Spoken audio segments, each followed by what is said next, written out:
Hello everyone, today we'll talk about how to fix or how to solve the problem of failed opening on the application of Viki. We click on settings. Here in this page you can click on apps, default apps, app settings.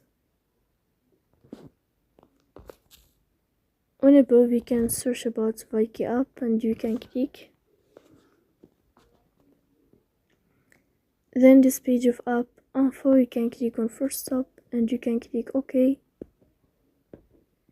Here we'll enter to the window of storage. Then you can click on clear cache. But pay attention, don't click clear data because that can delete your account. So please don't forget to support us by like and subscribe. See you next time in another video and thank you for your attention.